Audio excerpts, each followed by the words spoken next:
dihasilkan gitu ya. Nah, jadi kalau tujuan ini biasanya kalau dalam penulisan akademik itu kita bagi atas 3.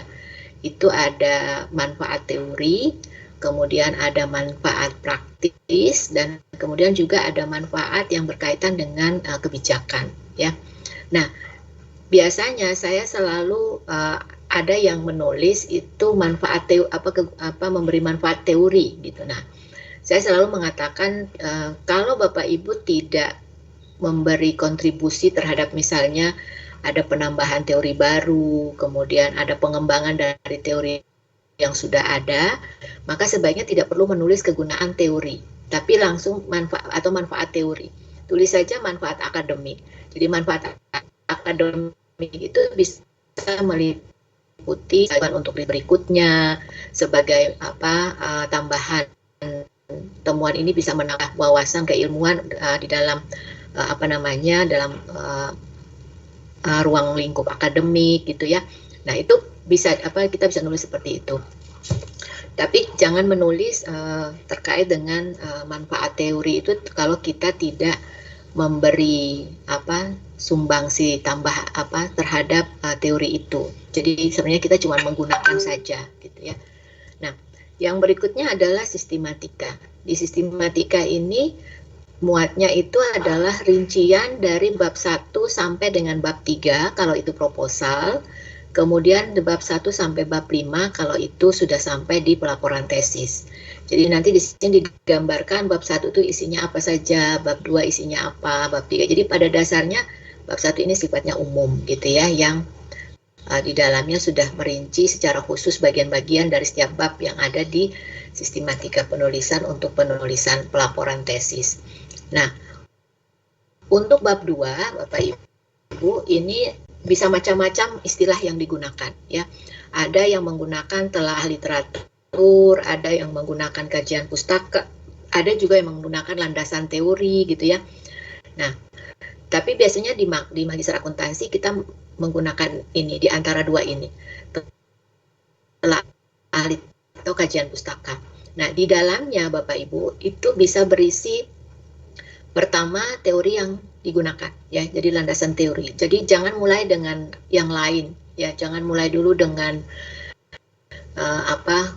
konsep ya, tapi mulai dulu dengan teori. Nah, saya perlu nanti sebentar saya akan jelaskan perbedaan antara teori dan konsep di sesi berikutnya.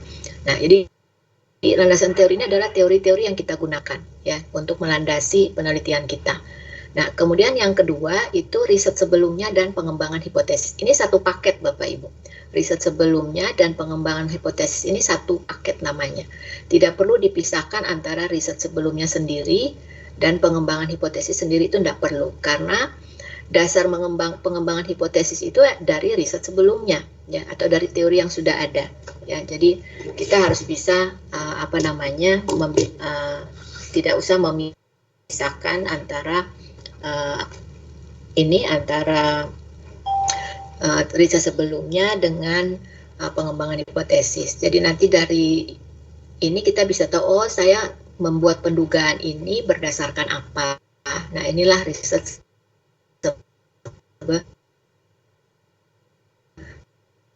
Nah, yang berkaitan atau kerangka pikir. Biasanya ada juga yang menggunakan kerangka teori ya.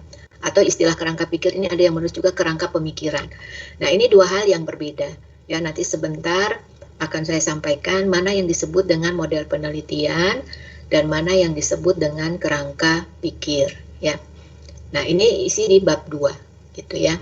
Nah, kemudian di bab 3 ya, di bab 3 ini Bapak Ibu bisa lihat isinya lebih banyak ya dibandingkan dengan bab yang lain. Nah, di sini ada mulai dari lokasi penelitian ya, karena ini masih proposal, kita akan lihat di sini ya. Jadi di bab 3 itu yang pertama yang Bapak Ibu harus tulis itu adalah lokasi penelitian.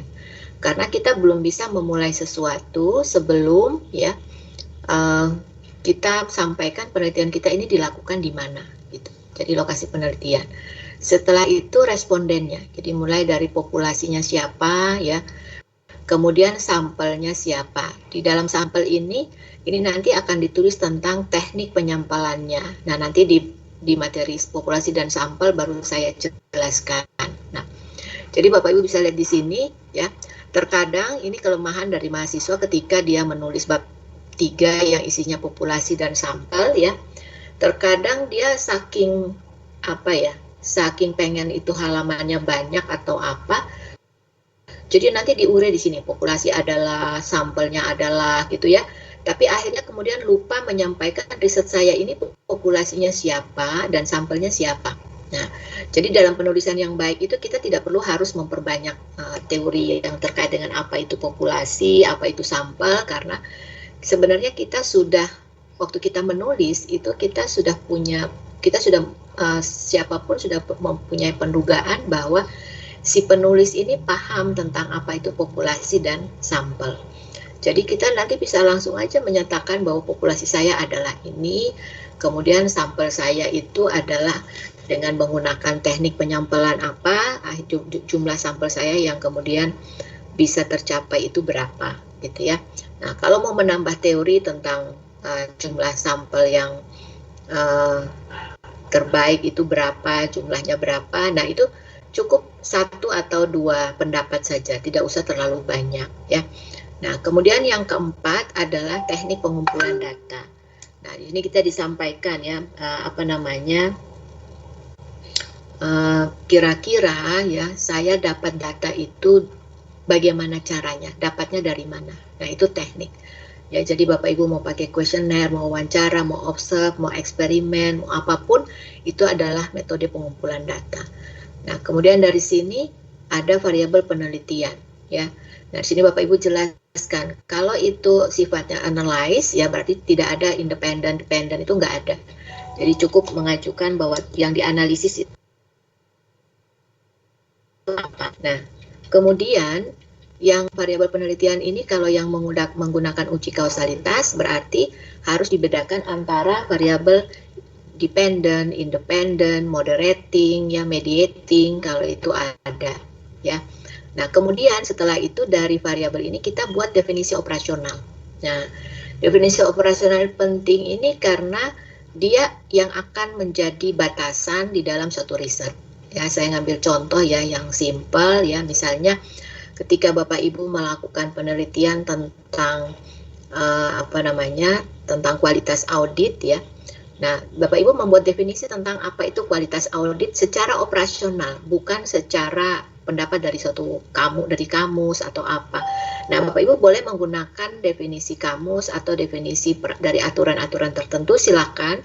Tapi Bapak Ibu harus memastikan bahwa secara operasional itu bisa dilakukan, gitu ya. Jadi misalnya kalau Bapak Ibu definisikan, misalnya ada di konsep itu ada 5 kriteria audit yang disebut dengan kualitas audit itu misalnya ada 5. Tapi di dalam penelitian ini misalnya Bapak Ibu cuma ngambil 3 ya. Misalnya cuma ambil relevansi laporan, kemudian ketepatan waktu ya. Kemudian kelengkapan informasi, misalnya ambil 3 itu ya. Maka di definisi operasional Bapak Ibu sampaikan bahwa riset ini ya, kualitas audit yang dimaksudkan di dalam penelitian ini adalah laporan audit yang memenuhi kriteria tadi yang saya sebutkan, ketepatan waktu ya, kecukupan informasi ya. Jadi seperti itu, menyampaikan seperti sehingga nanti si penguji ya atau orang lain yang membaca hasil ini dia sudah punya sudah punya scope bahwa riset ini tuh hanya memuat 3 kriteria kualitas audit. Nah, nanti di keterbatasan penelitian, si peneliti bisa menyampaikan riset ini hanya menggunakan 3 kriteria kualitas audit, diharapkan riset berikutnya dapat melengkapi dengan 5 kriteria audit misalnya ya. Nah, sehingga nanti peneliti berikutnya dia tinggal menambahkan 2 lagi dari 5 misalnya. Jadi itu hal-hal yang berkaitan dengan betapa pentingnya definisi operasional ya. Termasuk di dalamnya kalau yang menggunakan data sekunder, dia juga bisa menyampaikan bahwa misalnya dia ingin menggunakan data laporan keuangan untuk melihat nilai aset di dalam pelaporan neraca. Nah, dia bisa menyampaikan di situ definisi operasional dari informasi data aset adalah data yang tersedia dalam laporan keuangan neraca pada tahun berapa gitu. Nah, itu jadi akhirnya dari definisi itu orang udah tidak lari kemana-mana gitu. Jadi kemudian kalau ada penguji yang menanyakan, kok kamu nggak melakukan penelitian yang ini, bisa dengan mudah menjawab, Pak, ruang lingkup riset saya yang terkait dengan kualitas audit hanya sampai di sini sesuai dengan yang saya operasionalkan. Misalnya kayak gitu, ya. Jadi itu pentingnya definisi operasional dalam riset-riset ekonomi dan bisnis atau riset-riset sosial. Beda dengan riset-riset sains ya, yang terkait dengan MIPA dan itu mereka sudah tidak perlu definisi operasional pun orang sudah tahu ketika mereka melakukan ruang lingkup penelitian tertentu ya sudah berkisar tentang itu saja, nggak akan kemana-mana ya. Beda dengan ilmu-ilmu sosial yang terkadang bias gitu ya, karena seseorang punya pendapat yang bisa berbeda-beda antara satu dengan yang lain gitu. Nah, kemudian yang berikutnya adalah pengukuran. Yang disebut dengan pengukuran ini adalah alat yang bisa kita gunakan untuk mengukur variabel penelitian yang tadi didefinisikan ya. Jadi bagaimana kita mengukur ketepatan waktu, bagaimana kita mengukur kecukupan informasi ya di dalam kualitas audit. Jadi itu yang kalau kata-kata yang paling mudah di pengukuran itu adalah instrumen ya. Nah, instrumen itu yang biasanya Bapak Ibu sebutkan sehari-hari itu dengan istilah kuesioner. Nah, jadi bagi Bapak Ibu yang menggunakan menggunakan metode pengumpulan data primer, pastikan bahwa kuesioner itu ada. Nah, biasanya ada ya, nanti saya akan jelaskan ya bagaimana pengukuran ini di materi pengukuran ya. Kemudian pengujian instrumen. Jadi pengujian instrumen itu kita mengukur kuesioner yang kita pakai ini ya, ini layak nggak untuk menanyakan apa yang ditanyakan untuk bisa menjawab permasalahan.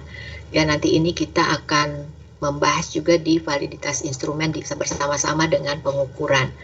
Nah, dan yang terakhir itu adalah menggunakan alat uji analisis ya, termasuk alat uji hipotesis jika memang ini diperlukan.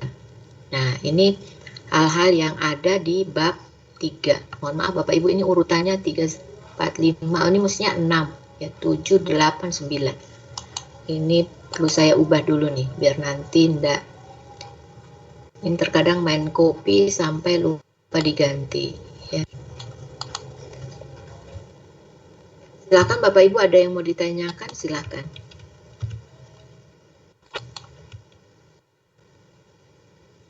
Kalau tidak ada yang ditanyakan, nah saya lanjut ya. Nah, kemudian populasi dan sampel. Nah, ini tadi nanti kita bisa nanti di bagian ini saya akan jelaskan beberapa metode pengumpulan sampel. Nah, ini kalau Bapak Ibu lihat dari alur pikirnya itu dari populasi jumlah yang paling besar, kemudian kita mengambil sampel dari jumlah populasi yang mewakili ya. Jadi kita berharap sampel yang kita ambil ini bisa mewakili seluruh populasi yang ada. Nah, dari sampel ini kemudian ada temuan. Nah, ini nanti akan lebih detail saya jelaskan di materi populasi dan sampel. Nah, di dalam sampel sendiri itu ada istilah probability sampling dan non-probability sampling. Yang probability ini berarti semua orang itu semua anggota populasi ini itu dia punya peluang yang sama untuk bisa diambil menjadi sampel ya. Nah, saya sering melakukan penelitian ya. Kemudian karena jumlah populasinya cukup besar, nah saya mengambilnya itu sesuai saja dengan misalnya kita hitung nih ya. Nah, ada beberapa alat ya yang bisa digunakan untuk menghitung sampel ya, misalnya pakai Slovin, pakai G-Power test ya. Nah, itu kita kemudian bisa menemukan dari sekian jumlah populasi ini itu ada yang harus diambil sampelnya itu sekian ya. Misalnya dari 300 populasi itu dihitung ada 102 ya, 102 sampel yang harus diambil. Nah, berarti ya kita harus bisa mengupayakan sampai bisa mendapatkan 110 bukan 102 ya. Mengapa digenapin 110? Karena bisa saja nanti di antara orang yang kita beri kuesioner bisa saja dia tidak kembalikan gitu. Jadi kalau kita bagi 102 persis, ya nanti pada saat ada yang tidak kembalikan, sampel kita kurang dari target yang harus kita capai gitu ya. Nah, jadi harus diambil lebih gitu. Nah, sedangkan yang non probability ini berarti orang yang terpilih itu orang tertentu. Tidak semua orang punya peluang yang sama untuk dipilih ya. Nah, kemarin itu sudah saya ceritakan kepada Bapak Ibu kalau kita ingin melakukan penelitian, kita harus pastikan dengan benar bahwa populasi dan sampel kita itu tepat. Sebab kalau salah, nanti jawaban yang diperoleh itu bisa saja tidak menjawab permasalahan yang ada ya. Nah, nanti ini saya jelaskan juga di populasi dan sampel secara lebih detail. Nah, ini beberapa contoh ya klasifikasi sampling. Nah, ini nanti Bapak Ibu akan saya jelaskan ulang lagi di apa itu snowball dan lain sebagainya. Saya tidak akan jelaskan di sini, nanti waktu kita habis, padahal ini ada bagiannya sendiri. Nah, ini yang non probability-nya ya. Nah, ini salah satu contoh yang snowball ya. Snowball itu seperti kita lempar bola bowling gitu ya. Cukup ke 1-2 orang tapi kemudian semua roboh gitu. Nah, itu snowball atau bola salju gitu ya. Biasanya kalau Bapak Ibu nonton film tentang ada permainan bola salju, nah biasanya itu mereka mengatur bola saljunya tuh berturut-turut. Jadi kalau satu dilempar jatuh, nah itu akan ada efek untuk jatuh yang lainnya gitu. Nah, itu namanya snowball sampling. Nanti akan saya ceritakan lebih detail pada saat kita menceritakan sampel. Nah, ini beberapa alat ya analisis data ya. Ada SPSS, ada Smart PLS, ada RAP, ada Lisrel, ada Leximancer, ada Fuse, ada Tetra, ada banyak ya. Ada banyak aplikasi ya, bantuan statistik untuk bagaimana kita melakukan analisis. Analisis data juga bisa macam-macam, ada uji beda, uji korelasi, uji regresi atau pengaruh, analisis strategi, uji model, ya macam-macam. Tinggal apa yang mau kita lakukan ya. Nah, jadi Bapak Ibu harus dulu memastikan saya itu mau penelitian tentang apa, masalahnya apa, terus bagaimana cara menganalisisnya. Nah, itu yang seperti saya kemarin sampaikan, itu harus ada di dalam desain riset ya. Nah, ini bagian pertama dari sistematika selesai.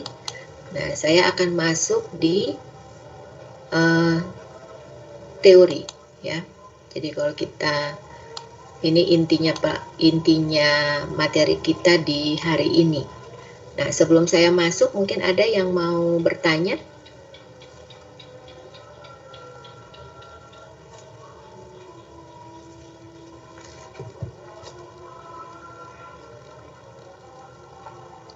Ya, kalau tidak ada, saya akan memulai slide kita ya.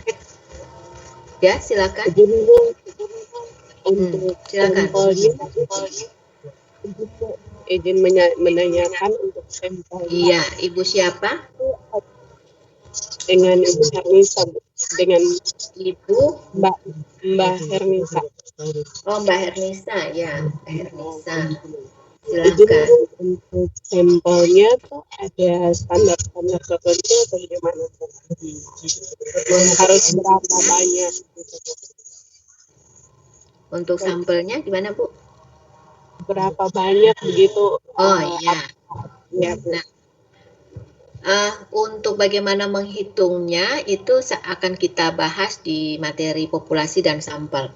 Tapi sebagai gambaran, saya menggambarkan buat Hernisa, biasanya kalau kita ingin menguji pengujian causal effect ya atau pengaruh yang adanya pengaruh-pengaruh itu power statistik paling bagus kalau sampelnya di atas 60 ya.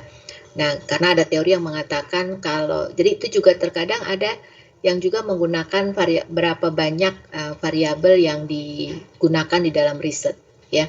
Jadi kalau kita punya variabelnya ada 4, itu satu variabel itu minimal misalnya sampelnya 15. Jadi kalau kita punya variabelnya 4 kali 15. Nah, berarti kita harus punya 60 sampel ya. Itu minimal. Itu biasanya ada juga yang menghitung seperti itu ya. Nah, jadi kalau seperti itu berarti kita tidak boleh bagaimana Bu kalau sampelnya kurang dari 60? Sebenarnya bisa saja, kita bisa menghitung dengan menggunakan statistik, tapi cuman bisa jadi power statistiknya lemah ya, tidak kuat. Yang paling bagus itu adalah kalau mau menguji kausalitas itu sampelnya di atas 60 ya, terutama jika variabel yang diujikan itu banyak ya, lebih dari 3. Mungkin sementara jawaban saya itu ya Bu Hernisa. Jadi sudah punya bayangan nih kira-kira kalau penelitian saya ada berapa, variabelnya ada berapa gitu ya. Nah itu kira-kira saya sudah harus sampelnya berapa gitu. Nah tapi ada juga yang apa namanya Bu, ini jumlah, saya ngambil contoh ya, terkadang ada yang mau meneliti tentang auditor, terus kemudian jumlah auditornya terbatas, tidak banyak gitu. Nah kalau tidak banyak, ya, biasanya saya selalu mengatakan ada 40-45 ada Bu, ya udah mudah-mudahan itu cukup. Nah nanti biasanya kita akan menguji lewat power statistik. Dan tapi itu sudah pasti waktu di ujian itu pasti akan ditanyakan oleh dosen penguji gitu. Tapi itu bisa cuman lemah, dari power statistiknya lemah. Jadi saya selalu mengatakan ya kalau paling bagus itu ya 60 gitu kalau mau apa namanya causal effect. Tapi kalau eksperimen itu kita lihat per sel ya. Satu sel itu cukup juga 15 misalnya. Ya, jadi kalau kita treatmentnya cuma 2 treatment, ya berarti 30 sudah cukup. Atau kadang kalau cuma satu sel ya, within subject, ya sudah berarti cuma 15 juga cukup gitu. Nah, tapi mungkin ini belum, Bapak Ibu belum apa ya, masih hang dengan apa yang saya jelaskan ketika saya sebut within, apa namanya, between gitu di eksperimen gitu ya. Nah nanti sampai ke bawah ini saya akan jelaskan riset-riset, jenis-jenis risetnya supaya nanti Bapak Ibu lebih paham gitu ya. Begitu ya Bu Hernisa. Siap Bu. Oke. Iya, sekarang kita lanjut ya di slide berikutnya tentang theoretical framework-nya. Nah, jadi Bapak Ibu, terkadang kita itu bertanya-tanya gitu ya, teori apa sih yang mau saya pakai gitu. Nah, jadi saya ingin menyampaikan kepada Bapak Ibu ya, teori itu berbeda dengan konsep ya. Jadi kita harus memunculkan dulu teori, baru ditopang dengan konsep. Konsep itu yang mana? Jadi misalnya Bapak Ibu mungkin untuk menggambarkan teori itu apa tuh, misalnya kayak gini Bapak Ibu kan sudah pernah mendengar teori motivasi ya, Maslow ya. Nah, teori motivasi Maslow. Jadi itu yang disebut dengan teori. Maslow itu membagi tingkat ya kebutuhan manusia itu 5 gitu ya. Jadi mulai dari kebutuhan primer yang makan, minum, tidur sampai dengan pengakuan ya, self efficacy diri itu. Nah, jadi Maslow mengatakan orang itu harus berjenjang kebutuhannya. Ya, jadi orang itu tidak bisa melewati satu kebutuhan sebelum kebutuhan yang lain terpenuhi gitu. Nah, temuan Maslow ini kemudian banyak dikritisi. Jadi walaupun banyak orang menganggap teori Maslow ini sangat lemah, tapi coba Bapak Ibu baca skripsi, baca tesis ya, itu sampai saya tidak berani bilang disertasi ya, karena kalau disertasi level penggunaan teorinya sudah betul-betul menggunakan pengujian yang kalau memang itu hanya sekedar penopang yang nggak usah dipakai, pakai saja yang utama misalnya ya. Nah, banyak sekali orang menulis motivasi, tentang motivasi, terus kemudian di bab 2 itu penuh dengan cerita teori Maslow ya. Padahal belum tentu motivasi yang dia pakai di dalam penelitian itu adalah yang punya Maslow ya. Bisa saja dia menggunakan Herzberg, menggunakan satisfaction theory atau apapun, tapi dia menulis semua teori yang ada tentang motivasi. Nah, itu keliru ya. Jadi seharusnya ketika kita menulis tentang motivasi, kita harus tahu persis ini yang saya tulis ini tentang apa. Nah, jadi kita hanya pilih teori yang sesuai dengan apa yang mau kita teliti. Nah, jadi kayak temuan Maslow ini walaupun dianggap apa namanya dikritisi banyak orang ya, banyak yang menemukan teori sesudah Maslow, teori-teori motivasi sudah Maslow, tapi Maslow ini dianggap pahlawan ya. Kenapa? Karena tanpa teori Maslow bisa jadi mungkin teori-teori motivasi yang lain itu tidak muncul gitu.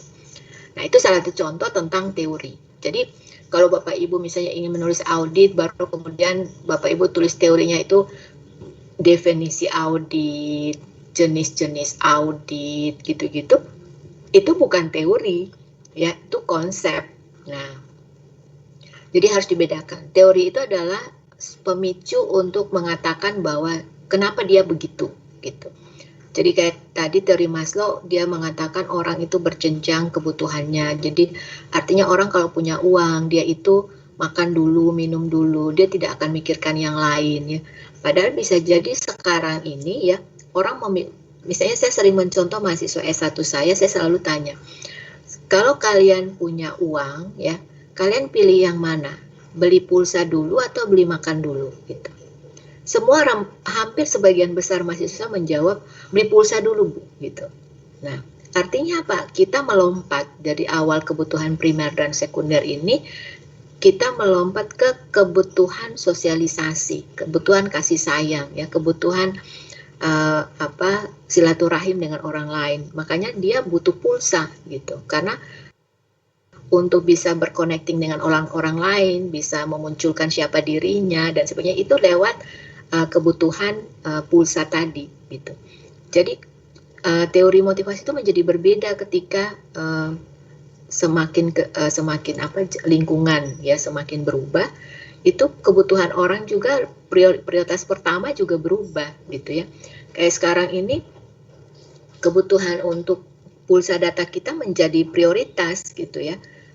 Kita bisa menunda beli baju atau beli sepatu atau beli apa karena kita harus mengalokasikan kebutuhan paket data ini kepada semua anggota keluarga karena ya semua menggunakan itu untuk beraktivitas, gitu. Ya, kemudian mungkin selama ini kita bisa makan mewah dan lain sebagainya, kemudian tingkat konsumsi kita menurun. Nah, itu prioritas ketika kita berubah dari sisi ada perubahan lingkungan, ya. Nah, jadi teori juga demikian. Jadi kalau Bapak Ibu melakukan penelitian, jangan lupa untuk menulis landasan teorinya, ya, terutama bagi riset-riset yang melakukan pengujian causal effect. Nah, jadi harus cari teorinya dulu yang menjelaskan kenapa kita mau melakukan penelitian itu.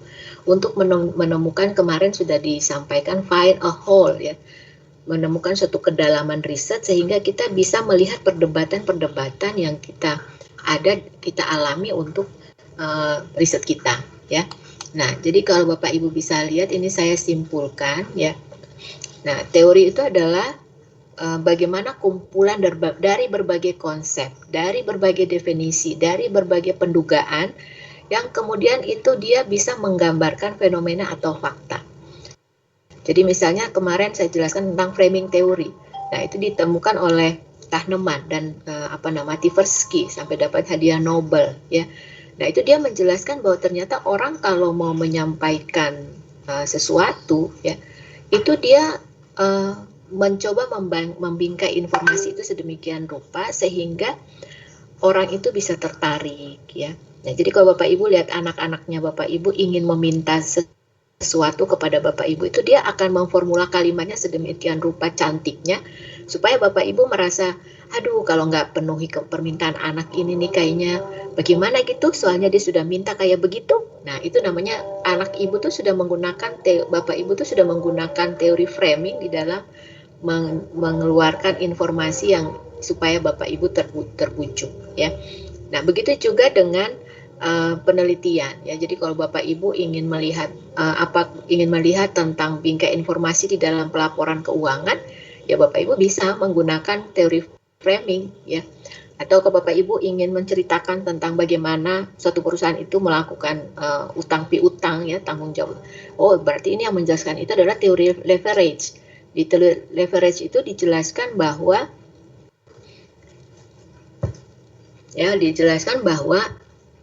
perusahaan itu dengan adanya utang itu bisa meningkatkan kinerja, gitu. Jadi Bapak Ibu sangat beda pandangan, ya, pandangan orang-orang bisnis dengan pandangan kita yang orang yang tidak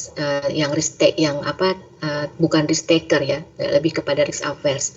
Saya ngambil contoh orang Cina itu dia sangat berani mengambil utang, ya. Karena menurut dia kalau tidak berutang itu bisnisnya tidak bisa cepat jalan karena dia butuh tak tak tak tak gitu. Semua pengen cepat langsung besar gitu ya.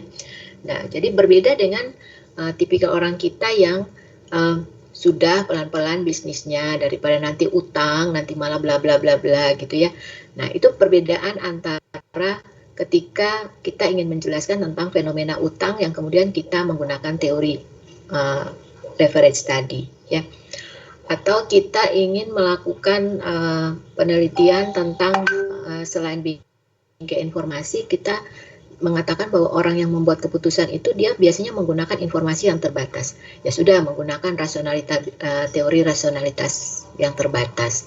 Ada banyak teori yang berkeliaran ya, kalau Bapak Ibu baca artikel, banyak teori yang bisa menjelaskan fenomena risetnya Bapak Ibu. Jangan pernah mengatakan bahwa, Bu, saya sudah cari-cari tapi tidak ada teorinya. Nah, itu karena Bapak Ibu belum banyak baca ya. Kalau semua, karena kita hidup itu di zaman yang sudah begitu banyak ya hasil penelitian untuk ada teorinya ya, sampai sekarang muncul 4G, 5G, itu semua adalah hal-hal yang ditemukan karena teori-teori sebelumnya. Nah, yang berikutnya, jadi Bapak Ibu gambarannya seperti ini di dalam riset ya. Kalau kita mau membuat hipotesis ya, kalau kita membuat hipotesis dari fenomena yang ada ya. Jadi katakanlah misalnya Pak Ade nih mau meneliti tentang pengelolaan dana desa. Nah, pertanyaan pertama ini adalah, ini pengelolaan dana desa itu penelitiannya itu mau arahnya kemana? Nah, mau pakai metode apa? Kalau Pak Ade mengatakan misalnya gini, Bu, saya mau melakukan penelitian pengelolaan desa, tapi menggunakan data sekunder.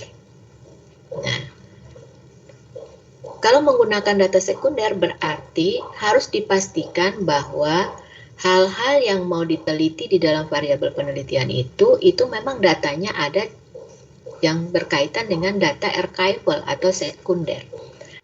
Tapi kalau misalnya itu berkaitan dengan penggalian informasi dari masyarakat, berarti ada kemungkinan dua ya. Melakukan penelitian kualitatif dengan penggalian informasi observasi kepada masyarakat, atau sebaliknya ya, melakukan penelitian dengan pengumpulan data dengan menggunakan kuesioner kemudian ditambahkan dengan wawancara.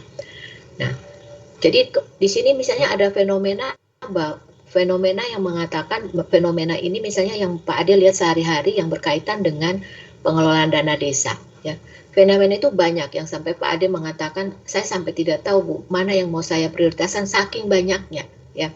Mulai dari pelaporan yang tidak bagus, orang yang tidak orang yang mendapat program kerja tidak membuat pelaporan yang baik, anggaran yang disusun itu tidak benar, rencananya A belanjanya B gitu ya. Banyak sekali fenomena di sini. Nah, fenomena ini kemudian kita tarik benang merahnya ya.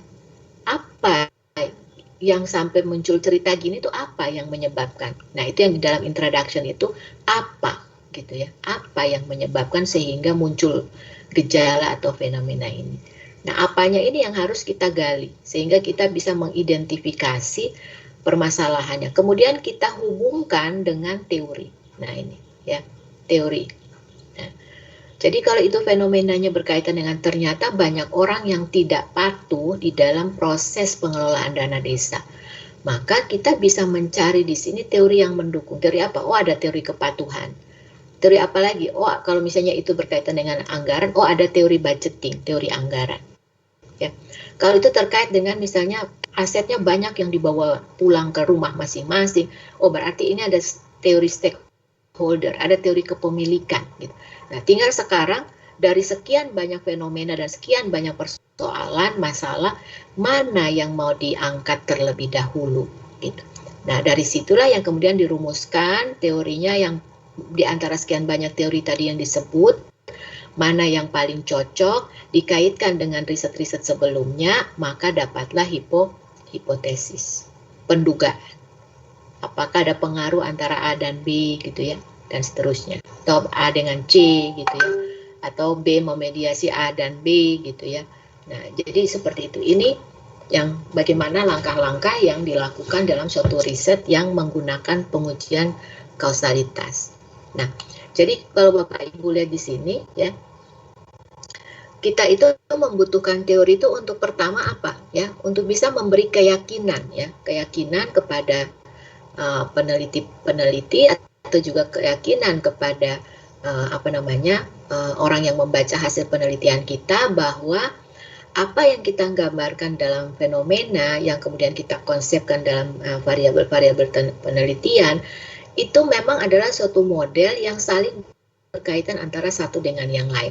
Saya tidak bisa mengatakan bahwa pengaruh A, B, dan C itu bisa berdampak pada F misalnya tanpa saya meyakini bahwa riset sebelumnya itu pernah dilakukan seperti itu. Gitu. Jadi contoh yang paling mudah tuh begini. Bagaimana misalnya ada seseorang yang melakukan kecurangan, ya. Bagaimana kita itu pendugaan kita si A itu dia kayaknya ini deh. Korupsi deh. Lihat dari mana? Tuh, setiap bulan ganti mobil. Istrinya sering ke luar negeri. Misalnya itu kita menggunakan indikator-indikator yang bisa mengatakan bahwa itu dia punya indikasi bisa saja korupsi. Itu kan pendugaan gitu. Nah, dilihat dari apa? Dari indikator tadi ya, bahwa masa gajinya segini kok bisa beli mobil setiap bulan gitu ya, macam-macam misalnya. Nah, itu namanya pendugaan. Untuk memberi bukti bahwa pendugaan itu kita benar, maka kita harus memastikan bahwa itu benar gitu ya, pendugaan. Sebab kalau tidak, nanti besok lusa hasil penelitian kita itu menolak hipotesis gitu. Apakah menolak hipotesis itu tidak boleh? Bu, boleh, tapi selama pendugaan kita itu sudah didasari oleh hal-hal yang memang memberi bukti seperti itu. Jadi kita boleh menuduh seseorang melakukan kecurangan kalau kita punya bukti. Kalau kita tidak punya bukti, jangan. Karena bisa jadi dia ganti-ganti mobil tiap bulan karena ya dia pakai Gokar, dia pakai Grab yang bisa setiap hari ganti mobil gitu ya. Hari ini diantar mobil ini, pulang lagi diantar mobil lain gitu.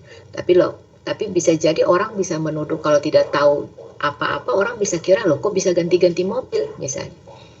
Nah, jadi seperti itu hal-hal yang harus kita bisa buktikan sebelum kita membuat pendugaan.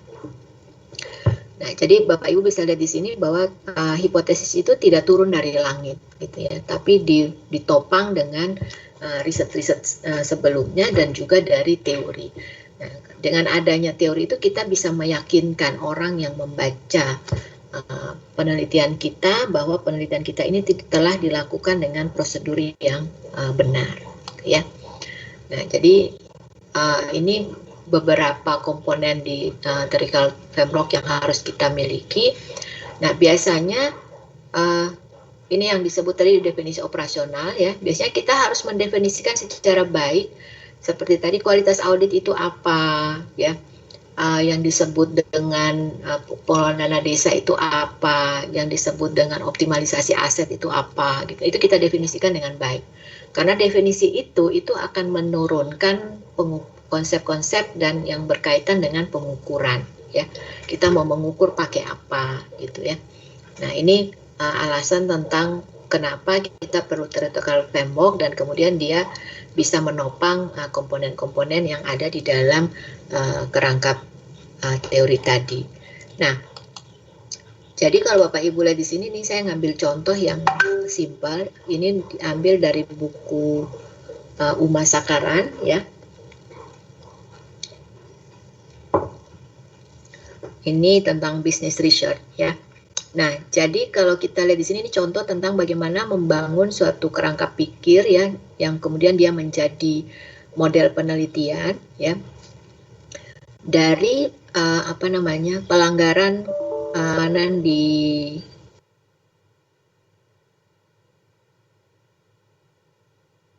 suran ya, dari observe kita bisa melihat bahwa kalau ingin mengurangi pelanggaran di udara ya, maka yang pertama yang harus kita perhatikan itu adalah komunikasi ya. Bisa komunikasi di antara anggota kokpit. Siapa itu anggota kokpit? Yaitu di dalamnya ada pilot, ada pramugari, ada teknisi ya. Nah, ini mereka harus bisa mampu berkomunikasi antara satu dengan yang lain. Semakin baik tingkat komunikasi di antara mereka, itu semakin aman ya penerbangan. Yang berikutnya adalah komunikasi antara yang ada di pesawat dengan yang ada di darat, ya, di ground control. Nah, semakin komunikasinya semakin bagus, itu juga semakin aman. Bapak Ibu mungkin masih ingat cerita ya waktu gempa, saya lupa, gempa di Palu ya. Di Palu itu ada salah satu pesawat yang dia take off, selesai, kemudian terjadi gempa yang sangat besar gitu. Nah, tapi saat itu yang menuntun ya, yang menuntun pesawat sampai dia take off itu kemudian meninggal gitu ya, karena dia punya rasa tanggung jawab, dia tidak boleh lari meninggalkan towernya selama dia belum bisa memberikan informasi yang lengkap kepada teman-teman di pesawat ya. Sebab kalau sampai dia lari tidak ada tidak ada komunikasi dengan di pesawat, bisa saja pesawat itu mengalami kecelakaan. Jadi dia kemudian bertahan di atas tower itu sampai dengan pesawat selesai, tinggal landas, terbang tinggi, dan kemudian setelah dia menutup pembicaraan, tower yang tempat dia berdiri di situ itu roboh gitu, dan kemudian dia tertimpa. Padahal saat itu teman-teman yang lainnya itu sudah pada turun gitu. Nah, ini berkaitan dengan komunikasi tadi. Jadi dia tahu betul tanggung jawabnya dia, kalau sampai dia tidak melanjutkan informasi itu bisa menimbulkan kecelakaan pesawat. Nah, sehingga dia lebih memilih untuk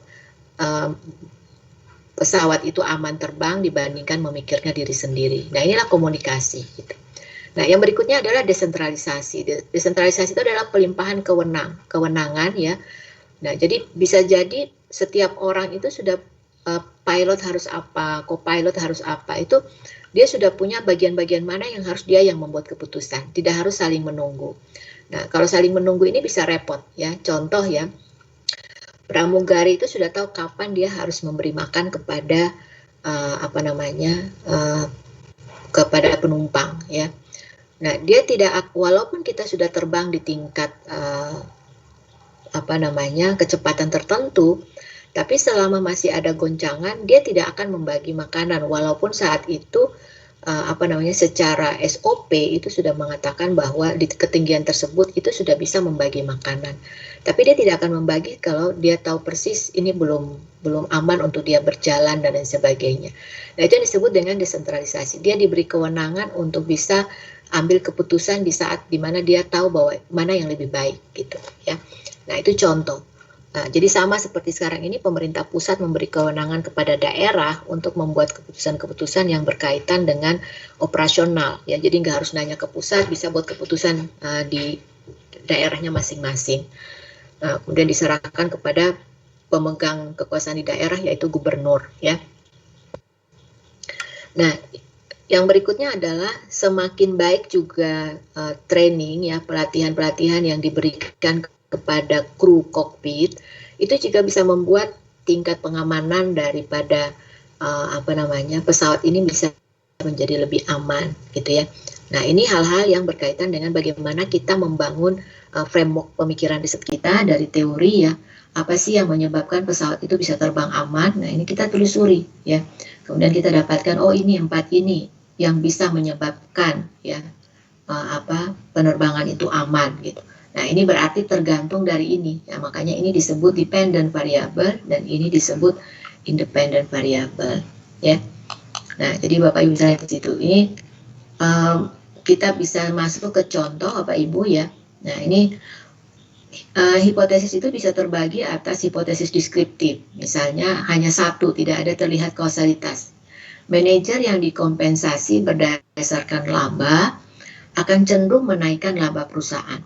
Nah, terlihat di sini tidak ada dia tidak menampakkan kalimat yang seakan-akan ada kausalitas gitu. Tapi kalau kita baca secara secara detail, sebenarnya nampak, artinya seorang manajer kalau dia itu dibayar bonusnya ya, kompensasi itu dari laba, maka ada kemungkinan besar dia itu pada saat membuat laporan laba itu dia akan membuat earnings management, yaitu membuat seakan-akan perusahaan itu memiliki laba yang besar. Supaya apa? Supaya dia bisa mendapatkan kompensasi, bisa mendapatkan bonus, bisa mendapatkan reward. Nah, ini contoh hipotesis. Berarti kita harus melakukan penelitian ya yang berkaitan dengan seperti ini untuk mendapatkan jawaban apa iya benar manajer yang kalau pakai dapat kompensasinya dari laba itu dia akan cenderung melakukan earnings management. Nah, atau kita juga bisa memunculkan ya hipotesis yang ada korelasi dan kausalitas ya. Jadi misalnya seperti ini. Korelasi ada hubungan positif antara kompensasi dan laba perusahaan. Nah, ini hubungan positif itu artinya apa? Semakin tinggi laba, semakin besar juga kompensasi. Atau bisa juga kita memuat dari sisi ada hubungan, tapi dari sisi melihat perbedaan. Ya. Perusahaan besar relatif membayar pajak lebih besar dari perusahaan kecil. Nah, ini kita lakukan dengan uji beda, ya, untuk membedakan mana perusahaan besar dan mana perusahaan kecil dilihat dari pembayaran pajak. Atau juga yang bisa langsung terlihat kausalitas dari independen dan dependen. Perubahan laba secara positif berpengaruh terhadap harga saham. Artinya perusahaan yang punya laba tinggi itu biasanya kemudian harga saham juga tinggi ya, karena orang kemudian merasa bahwa perusahaan akan membagi dividen misalnya. Nah, kemudian contoh lagi strategi audit random berpengaruh positif terhadap keputusan kepatuhan pajak. Pembagian dividen berpengaruh positif terhadap nilai harga saham ya. Nah, ini beberapa contoh ya yang berkaitan dengan hipotesis. Nah, ini nanti Bapak Ibu bisa lihat ya pengembangan dari tadi yang 4 ini dikembangkan ada tambah satu lagi, nervous ya. Artinya di sini kalau sering sekali seseorang kokpit ya, mereka yang bertugas di kokpit ini mendapat pelatihan, ini bisa menurunkan tingkat nervous, tingkat ketakutan ya.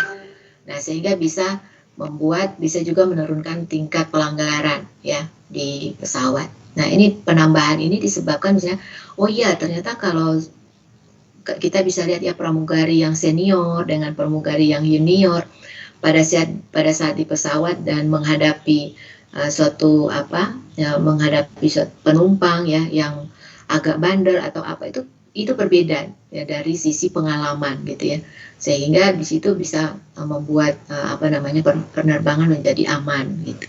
Nah, ini hal-hal yang bisa dicontohkan. Ini ada beberapa pengembangan hipotesis ya. Jika pegawai mengalami tekanan dalam bekerja yang lebih rendah, maka mereka akan memperoleh kepuasan kerja yang lebih tinggi. Nah, artinya kalau tekanan itu artinya kalau ada bos yang suka marah-marah, nah itu biasanya karyawan itu pada saat kerja nggak puas gitu ya. Tapi kalau ada bos yang baik ya, tekanan pekerjaannya itu dilakukan dengan sambil santai ya, tidak marah-marah. Nah, itu biasanya karyawan itu akan memperoleh kepuasan kerja yang lebih tinggi. Nah, ini jika maka gitu ya. Dan lainnya. Nah, ini saya Bapak Ibu ada beberapa contoh. Nah, saya ingin memperkenalkan Bapak Ibu tentang hipotesis nol dan hipotesis alternatif. Nah, bisa juga yang alternatif ini ada yang menggantikan dengan H1, H2, H3, H4 gitu ya. Tapi yang jelas H1, H2, H3, H4 ini bukan karena ada H0-nya. Bukan karena mulai dari H0 terus berarti saya ada H1, bukan. H0 ini adalah suatu pendugaan yang tidak ada tidak ada, kita lebih pada dugaan tak bersalah gitu ya. Jadi kalau kita ingin menuduh sesuatu, itu berarti kita sedang menggunakan pemikiran kita menuju hipotesis alternatif. Tapi kalau kita menganggap tidak ada apa-apa, ya berarti itu H0 gitu. Nah, jadi misalnya kita ingin melihat, oh ternyata kalau gaji pegawai itu berpengaruh terhadap kinerja. Apa iya benar? Nah, berarti H0-nya itu adalah sesuatu yang berlawanan dengan HA. Ya. H0 itu selalu sesuatu yang dianggap itu kita dugaan tak bersalah. Ya. Jadi tidak ada pengaruh antara gaji dengan kinerja pegawai. Gitu misalnya ya. Nah, jadi itu H0. Nanti di HA-nya kita buktikan bahwa ada kok. Kalau gaji naik itu biasanya orang tambah rajin gitu. Nah, itu berarti kita sedang membuat hipotesis alternatif. Dari mana kita tahu kalau ada pengaruh? Ya, berarti kita harus cari informasi-informasi berkaitan dengan riset sebelumnya, ya. Nah, ini masih banyak contoh-contoh yang lain. Nanti silakan Bapak Ibu baca ya. Saya mau contohkan satu artikel ya. Nah, Bapak Ibu, ini bimbingan saya ya, yang artikelnya sudah terbit kemarin di Sinta ya, di jurnal Sinta. Nah, dari Hesti sekarang diangkat jadi dosen di jurusan akuntansi. Nah, ini saya dengan Pak Citra juga. Nah, dia ingin meneliti tentang analisis faktor yang menentukan terjadinya kecenderungan kecurangan di pemerintah Provinsi Papua. Nah, jadi kalau kita lihat dari abstrak ya, nah kita lihat dari abstrak dia ingin menguji apa? Ternyata faktor-faktor yang dia sebutkan ini, ya, jadi kalau kita lihat ini ada faktor nih banyak ya Bapak Ibu. Saya kasih highlight ya. Nah ini, nah faktor. Ternyata dia menguji ada beberapa. Nah, kemudian ada mediating juga. Nah, itu. Nah, apa yang dia uji dari yang namanya faktor-faktor ini? Yaitu pertama adalah kecukupan kompensasi. Ya, kecukupan kompensasi. Kemudian ada kewenangan pimpinan, ya, leadership authority. Kemudian ada internal control system, ya, ada sistem pengendalian internal. Kemudian ada variabel informasi asimetris. Kemudian ada regulatory, ya, kekuatan hukum, ya. Dan kemudian ada moral reasoning, ya, artinya pertimbangan moral. Nah, bahwa variabel-variabel ini dia bisa berpengaruh terhadap kecenderungan kecurangan, ya. Artinya kalau orang merasa tidak cukup kompensasinya, itu dia bisa melakukan fraud. Kalau orang pada seorang pimpinan itu tidak punya terlalu merasa berkuasa, ya, itu juga dia bisa membuat kecurangan. Artinya dia bisa perintah orang kasih keluar uang sembarang gitu ya, karena dia memiliki kewenangan tadi. Nah, kemudian internal control. Nah, internal control yang jelek itu juga bisa, artinya kalau walaupun kita punya APIP ya, punya pengendalian internal, tapi kalau dia tidak berfungsi dengan baik, itu juga bisa menyebabkan fraud. Nah, kemudian yang berikutnya juga adalah sistem informasi asimetris. Artinya kalau ada seseorang yang menguasai informasinya melebihi orang lain, itu bisa jadi dia atas kepemilikan informasi itu dia bisa mengelabui orang lain dan kemudian bisa melakukan fraud, ya. Nah, atau yang berikutnya adalah regulatory enforcement, tidak dukungan peraturan atau undang-undang yang tidak kuat, ya, atau malah ada aturan itu bisa menjadi celah untuk orang itu melakukan kecurangan, ya. Misalnya bisa seseorang itu dia bisa menduduki jabatan bisa lebih dari berapa tahun gitu ya di satu tempat. Nah, sehingga dia punya ruang untuk bisa lebih mengenal ya lingkungan itu sehingga tahu bagaimana celah-celahnya dan kemudian bisa melakukan kecurangan. Nah, ini variabel-variabel ya berkaitan dengan fraud. Nah, ada muncul satu mediating. Mediating artinya variabel-variabel ini itu bisa berdampak pada perilaku tidak etis. Jadi kayak tadi ya, ketika tidak ada kecukupan kompensasi, ketika kewenangan leadershipnya terlalu tinggi gitu ya. Nah, itu bisa berdampak pada perilaku yang tidak etis. Nah, ketika berdampak pada perilaku tidak etis, dia kemudian bisa berdampak kepada naiknya tingkat kecurangan gitu ya. Nah, ini hasil penelitiannya ya. Nah, ini ada hasil penelitiannya, mana yang berpengaruh dan mana yang tidak ya. Nah, ini hasilnya di sini, the result ya. Nah, jadi ada yang tidak berpengaruh ya, misalnya ini kompensasi internal, informasi itu tidak berpengaruh terhadap perilaku tidak etis ya. Yang berpengaruh itu adalah pengaruh kompensasi, leadership, itu yang berpengaruh, dan moral reasoning ini berpengaruh secara langsung ya, tapi tidak melalui mediating. Jadi unethical behavior itu doesn't mediate. Jadi dia tidak memediasi. Jadi lebih banyak kepada pengaruh langsung, ya. Artinya variabel-variabel ini tidak menjadi orang tidak etis, tapi bisa jadi terjadi kecurangan gitu. Nah, ini hal menarik yang ditemui di dalam risetnya Mbak Hesti. Bapak Ibu bisa perhatikan bagaimana dia membuat latar belakang, ya. Bisa nanti membaca. Nanti artikel ini akan saya share di di Teams. Nah, Bapak Ibu bisa lihat bagaimana cara Mbak Hesti ini menceritakan latar belakang.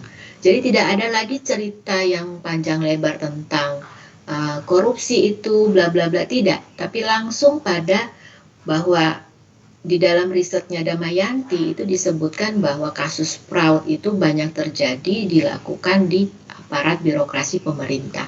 Mengapa harus ngambil ini? Karena yang dia tulis di sini kecurangan yang ada di pemerintah, gitu, ya, bukan di tempat lain. Maka dia mulai dengan itu.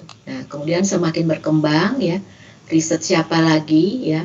Nah, di sini diceritakan, ya, ada risetnya Saleh dan Bird, ya, yang memperkuat bahwa ada oknum-oknum pemerintah, ya, yang berada masuk di dalam wilayah rawan tindak korupsi. Nah, ini ada di tabloid Jubi, tulisannya Saleh dan Bird. Nah, ini. Kemudian di situ dia menceritakan, ya, menceritakan bagaimana hasil laporan BPK, ya, yang berkaitan dengan korupsi, gitu, ya, fraud, gitu. Ini ada footnote 2016, di mana itu dia baca laporan hasil pemeriksaan BPK LPKD Provinsi Papua tahun 2016. Nah, jadi Bapak Ibu lihat di sini, ini memang dia terbitkan di 2020 Bapak Ibu, karena kalau mau menerbitkan artikel itu kita biasanya antri, ya. Tapi penelitian ini dilakukan di tahun 2017, ya. Jadi dia menggunakan data 2016 ini sudah lumayan, sudah bagus, gitu, ya. Karena dia lulus di tahun 2018. Nah, jadi Bapak Ibu bisa lihat di sini ceritanya itu langsung mengarah ke topik risetnya, ya. Nah, kemudian dia sampaikan di bagian akhir, penelitian ini tuh ingin melakukan penelitian apa, gitu, ya. Nah, ini di sini dia tulis apa yang mau dilakukan dalam penelitian ini. Nah, ini dia tulis di sini di bagian akhir. Setelah itu masuk di teori. Nah, Bapak Ibu bisa lihat, waktu di teori itu dia tidak mulai dengan apa itu koperasi, ya, apa itu tidak, tapi langsung kepada teorinya. Jadi fraud triangle teori yang berkaitan dengan korupsi itu yang ditampilkan. Kemudian teori Ghosn, ya, kemudian baru setelah dua teori itu baru masuk ke pengembangan hipotesis. Nah, Bapak Ibu bisa lihat di sini. Waktu dia membuat hipotesis, ya, H1A, H1B, itu ada mengacu dari beberapa riset sebelumnya, ya, dari Diani Ratmono, dari Apriyadi Fahria, dari Pratiwi, ya. Nah, baru kemudian dia membuat hipotesis. Jadi ini yang disebut bagaimana caranya kita membuat hipotesis dikembangkan dari riset sebelumnya, ya. Jadi tidak ucuk-ucuk gitu, atau tidak tiba-tiba datang dari langit gitu bahwa kita menduga sesuatu, gitu, ya. Jadi harus ada dasarnya. Nah, begitu juga dengan pendugaan, ya, terkait dengan otoritas kepemimpinan tadi atau kewenangan tadi, ya. Nah, ini juga ada banyak riset, ya. Nah, baru dia tulis, baru kemudian hipotesisnya, kemudian SPI-nya, ya. Beberapa riset lagi kemudian masuk. Ini kalau dilihat tesisnya banyak Bapak Ibu, ya, banyak artikelnya. Cuman karena ini dimasukkan dalam artikel dibatasi hanya kurang lebih 15-20 halaman, ya. Jadi diambil yang penting-penting saja, ya. Nah, sampai di sini H3, kemudian H4, ya. Ini semua dasar risetnya ada, gitu, ya. Jadi tidak hanya sekedar. Nah, kemudian di sini H5, gitu, ya. Nah, H6, ya, kemudian H7, gitu, ya. Nah, metode penelitian masuk lokasi, Bapak Ibu bisa lihat tadi lokasi, ya. Nah, lokasi dan sampel, jenis penelitian, kemudian pengukurannya apa. Nah, jadi kalau yang disebut dengan pengukuran Bapak Ibu, Misalnya dia menulis di sini, untuk mengukur ya fraud ya, kecenderungan fraud itu dia kembangkan dari penelitiannya Karyono ya. Nah, kemudian penelitian Karyono ini menggunakan jenis kecurangan, indikatornya diambil dari Association Certified Fraud Examiner. Nah, kemudian di sini dia tulis ya, diadopsi dari penelitiannya Mustika.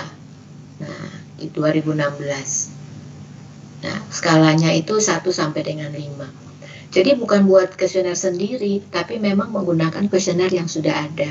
Kalau mau buat kuesioner sendiri, kita harus uji dulu ya. Menguji kuesioner untuk bisa mendapatkan hasil bahwa kuesioner itu layak untuk digunakan di dalam penelitian. Nah, ini sama. Kompensasi pakai Setiawan yang indikator juga pernah dipakai oleh Gibson, Wilopo ya, terdiri dari gitu. Nah, ini contoh bagaimana suatu penulisan yang baik di dalam pengembangan literatur ya. Semua itu ada ukuran-ukurannya ya. Kalau ada yang mau menulis ini, kemudian variabel-variabel penelitiannya ada yang di sini, nah boleh menghubungi Mbak Hesti untuk bisa minta kuesionernya ya. Nah, analisis data menggunakan RAP PLS ya. Menguji model dulu, convergent validity-nya, ya, diskriminan, dapat hasil, ya, output latennya. Nah, ini kemudian nanti di sini jawaban hipotesisnya. Nah, ditolak, diterima. Nah, Bapak Ibu bisa lihat dari sekian banyak hipotesis tadi, itu hanya 2 yang diterima. Jadi kalau Bapak Ibu lihat di sini, nah, hanya ini. Yang lain ditolak. Nah, kok bisa banyak begitu? Iya, jadi kalau bisa saja ini karena jadi bisa saja di Papua itu kita tidak bisa membaca secara secara nyata ya bahwa orang itu korupsi. Jadi Bapak Ibu bisa lihat di sini yang penalaran moral itu yang penting gitu, karena ternyata kalau penalaran moralnya baik, di sini nilainya negatif, itu artinya hubungannya negatif. Jadi satu tinggi, satu rendah. Jadi kalau penalaran moral atau moral reasoningnya itu bagus ya, itu kecenderungan kecenderungan korupsi itu turun gitu. Nah, atau di sini ya, kalau komitmen itu terhadap organisasi itu bagus, itu ya tingkat koperasi juga. Yang bagian bawah. OP ini apa ya? Sebentar kita lihat dulu ya. Mbak Hesti tidak menulis keterangan ya. Nah, ini salah satu kalau kita kritisi artikel ya, PM itu penalaran moral, terus otoritas pimpinan. OP itu adalah otoritas pimpinan. Nah, di sini otoritas pimpinan itu berpengaruh positif ya, diterima. Artinya ini kalau 31% ya. Artinya orang itu kalau dia sudah merasa di level pimpinan, merasa tinggi, itu dia bisa perintah apa saja gitu. Sebenarnya nggak boleh keluarin uang pun, kalau dia perintah keluarin uang itu dikeluarkan. Nah, ini yang diperintah ini hasilnya itu ternyata benar diterima. Nah, itu kondisi di Papua ya. Artinya kewenangan pimpinan itu luar biasa gitu ya, untuk bisa membuat fraud atau korupsi. Nah, tapi di sini di Papua juga orang yang bermoral juga itu bisa menurunkan korupsi gitu ya. Nah, lain daripada itu tidak gitu ya. Nah, jadi kalau biarpun ada SPI ya, Satuan Pengendalian Internal, walaupun ada SPI, kalau SPI-nya nggak berfungsi itu ya berarti nggak ada ininya, nggak ada pengaruhnya terhadap kecenderungan korupsi. Nah, ini hasil-hasil yang dari hasil ini hasil kita sebut hasil. Kemudian itu dibahas, kenapa begitu. Nah, Bapak Ibu bisa perhatikan, waktu di pembahasan, nah ini nanti kalau besok Bapak Ibu menulis, waktu di pembahasan, itu kita tidak lagi menulis angka-angka ini. Ini sudah ada di hasil ya. Kita nggak perlu lagi menulis angka ini. Kita langsung membahas, mendiskusikan ya. Kenapa sehingga H1 itu ditolak. Gitu. Alasannya apa? Sama dengan risetnya siapa gitu. Nah, itu disampaikan di sini. Gitu. Jadi Bapak Ibu bisa lihat, semakin banyak kita bisa membaca artikel, itu semakin bagus penulisan kita di dalam membuat tesis ya. Nah, begitu seterusnya dia bahas sampai dengan semua variabel ya. Nah, kemudian sampai dengan simpulan dan saran ya. Nah, jadi Bapak Ibu, ini hal-hal yang berkaitan dengan bagaimana kita mengembangkan suatu hasil riset kita, kemudian bagaimana caranya kita mengembangkan hipotesis ya dari penelitian sebelumnya. Nah, sampai sini ada yang mau ditanyakan?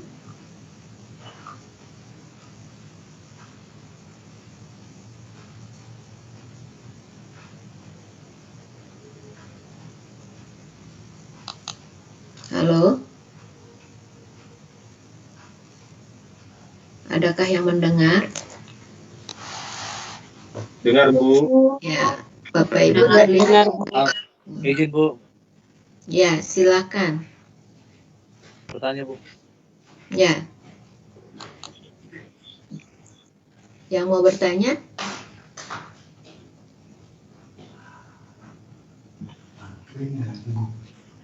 Siapa yang mau bertanya tadi? Bu. Halo? Yes. Iya, Bu. Saya Anggi, Bu. Oh, Anggi, silakan. Ya, terkait yang hipotesis, pengembangan hipotesis tadi. Seandainya kita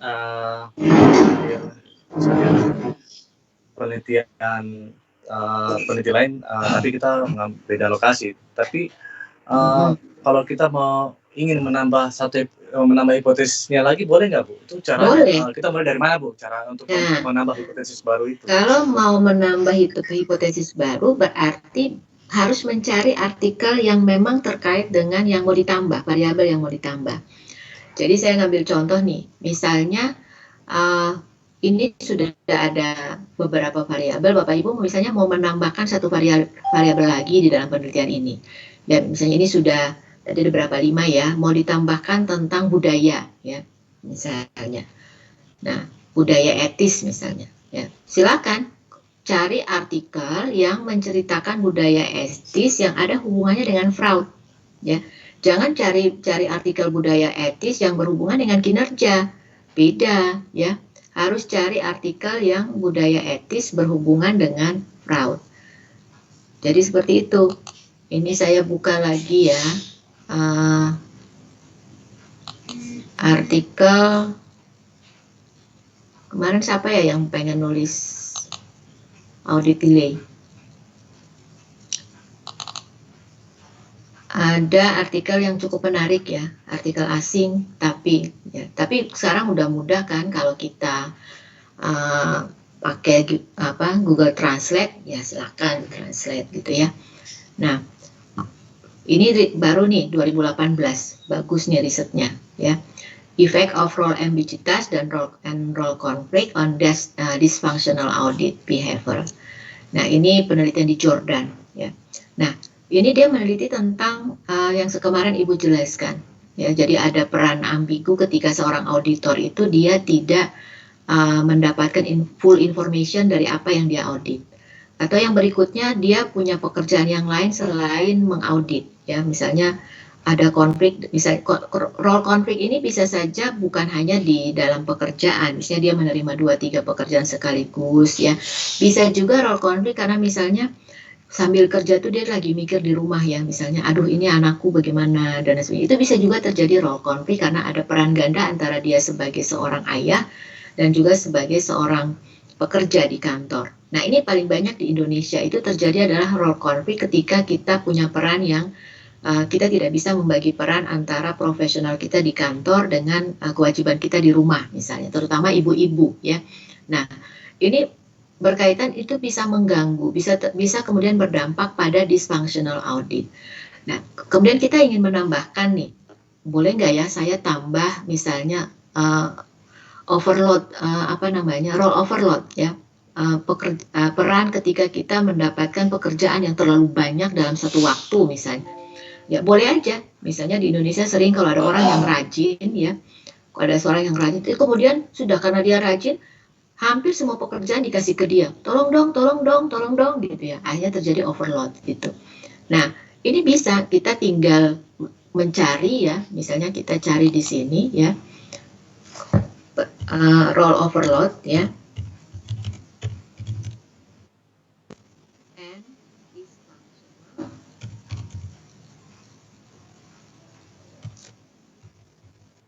Oh, cari gitu, dapat nggak artikelnya?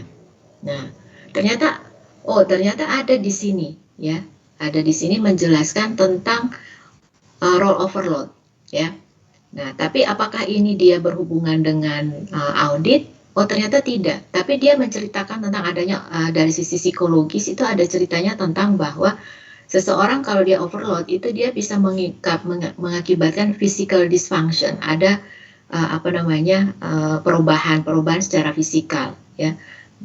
Ada merasa sakit. Nah, ini kita bisa ambil. Nah, ini auditor acceptance of dysfunctional behavior. Nah, ini juga bisa kita ambil karena ada di sini peran bisa ditambahkan untuk masuk bahwa saya ingin menambahkan satu lagi ya. Jadi auditor itu bisa terjadi dysfunctional audit jika dia secara karakteristik itu di sini ada tadi saya udah ketemu data kata role overload-nya ya. Mana tuh? Ya. Nah, dari situ kata itu ya, itu kita kemudian bisa bisa menjadikan dia sebagai artikel tambahan untuk kita bisa menambah ya, variabel. Jadi kita tidak bisa menambah suatu variabel itu hanya dengan tiba-tiba gitu Mas Anggi ya. Tapi harus dengan dukungan riset sebelumnya supaya dukungan kita itu menjadi lebih kuat ya, artinya pada saat kita membuat hipotesis. Nah, kenapa harus seperti itu? Karena level penelitiannya Bapak Ibu tuh baru di tataran S2 ya, bukan di tingkatan ekspansi yang memang jadi kalau sudah di S3 Bapak Ibu mau kembangkan itu Bapak Ibu bisa melakukan pra-riset sebelumnya untuk kalau Bapak Ibu tidak ketemu gitu ya artikelnya ya Bapak Ibu bisa buat pra-riset untuk bisa memperkuat bahwa variabel yang mau ditambah ini adalah penting. Nah, tapi ada juga beberapa peneliti yang sesudah dia mengambil gelar PhD itu dia melakukan uji model ulang gitu. Nah, dari uji model ulang itu kemudian dia bisa menemukan kalau ternyata menambah ini itu jauh lebih hasilnya akan lebih bagus. Misalnya saya sudah melakukan penelitian tentang role ambiguitas, sama role konflik ini terhadap kualitas rekomendasi audit di SPI misalnya ya, di internal auditor. Kemudian saya menemukan ternyata dosen yang kebetulan saya mengambil objeknya itu adalah di perguruan tinggi ya. Nah, saya punya pendugaan bahwa dosen yang punya tugas yang banyak, dia sudah mengajar, dia meneliti, melakukan pengabdian, kemudian sekarang dia dibebankan lagi menjadi internal auditor gitu ya, di perguruan tinggi, terpilih dengan tugas tambahan misalnya. Nah, itu terjadi stres kerja nggak ya gitu? Nah, itu pertanyaan saya karena saya sendiri adalah orang SPI misalnya. Kemudian saya melakukan penelitian, ternyata untuk dosen itu yang menjadikan di kualitas auditnya itu turun jika itu ada role ambiguitas. Nah, tapi kalau stres itu tidak berdampak pada rekomendasi audit. Nah, ini yang harus dijelaskan kenapa untuk di level dosen itu role ambiguitas dan role konflik itu tidak berdampak apa-apa pada kualitas audit. Karena sebenarnya ketika dia masuk di dalam SPI itu menyenangkan, bukan menambah pekerjaan menurut dia ya.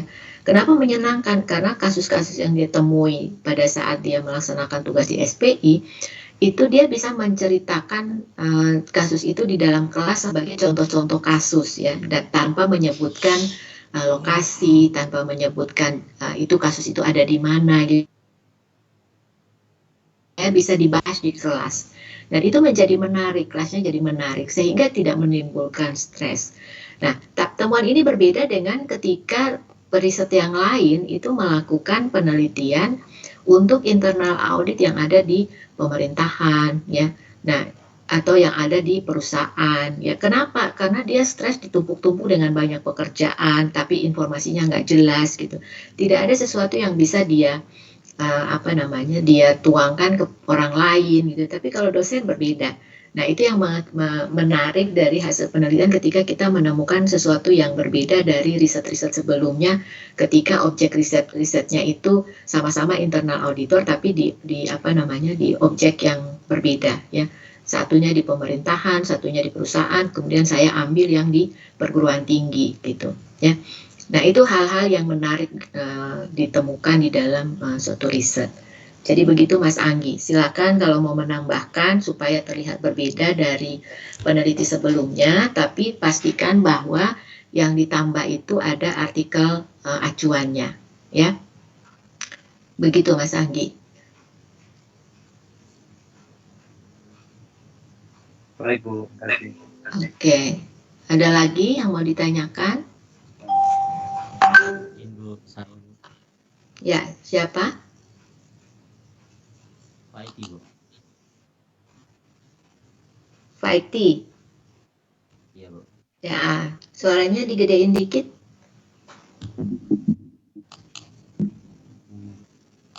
Kalau begini kedengaran nggak, Bu?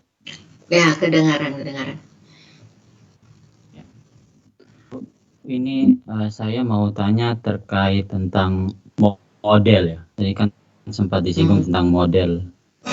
Kalau misalnya penelitian, misalnya menggunakan model mediasi, bisa nggak dalam satu model itu, misalnya kalau menggunakan mediasi, variabel mediasinya lebih dari satu, atau bisa nggak kalau misalnya dalam penelitian itu menggunakan variabel mediasi dan moderasi secara bersama-sama. Jadi misalnya analisisnya jadi seperti analisis MODMED gitu, analisis moderasi mediasi. Bisa. Nah, jadi maksudnya Mas Fakti seperti ini ya. Nah, jadi yang disebut dengan model itu ya. Saya coba gambarkan. Nah, jadi ini variabel, ini pakai pen jadi nggak terlalu bagus gambarnya. Nah, yang disebut dengan mediasi itu seperti ini. Ya, jadi Bapak Ibu bisa lihat ya. Jadi kalau tadi kasusnya Hesti ya, itu mediasi seperti ini. Ada 5, kemudian ada mediasi sebagai unethical. Nah, kemudian tadi Pati bertanya, boleh nggak Bu kalau mediasinya lebih dari 2? Kalau lebih dari 2 tuh bisa jadi seperti ini, ya. Nah, jadi ini ya berpengaruh kepada sini, kemudian berpengaruh lagi kepada berpengaruh terhadap dependennya, ya. Nah, bisa juga ini langsung ke sini, ya. Nah, bisa juga ini ke sini, ya. Nah, ini kalau yang 2 mediating. Kalau ini tadi, ini kok jelek banget ya gambarnya, sabar. Saya hapus dulu. Ya. Nah, jadi misalnya, ya. Nah, kemudian ada mediasi, ya. Nah, itu. Nah, kemudian seperti ini 1. Mediating. Jadi kayak tadi punya Mbak Hesti itu unethical, itu menjadi mediating. Tapi bisa juga langsung seperti ini, ya. Nah, langsung seperti itu. Jadi 3 variabel ini. Nah, kalau yang dimaksudkan dengan tadi, nah, semua model itu bisa saja mau 1 mediating, mau 2 mediating. Selama itu didukung oleh riset sebelumnya dan teorinya memang bisa dibenarkan, silakan. Termasuk misalnya kalau sudah mediating gini, ya. Kemudian di sini ada moderating. Nah, gitu, ya. Nah, ini model yang sudah mengalami advance. Jadi seperti tadi. Nah, jadi moderating itu ini, gambar moderating. Nah, nanti Bapak Ibu bisa saya jelaskan lebih detail tentang perbedaan antara mediating dan moderating pada saat kita bahas besok, ya. yang berkaitan dengan pemodelan. Nah, jadi kalau sudah seperti ini, jadi ini saya ngambil contoh ya, contoh variabel misalnya. Ini adalah strategi audit, misalnya ini strategi audit, ini tingkat audit, ya. Kemudian ini probability audit, dan ini etika wajib pajak, ya. Kemudian ini kepatuhan pajak. Nah, saya seperti itu.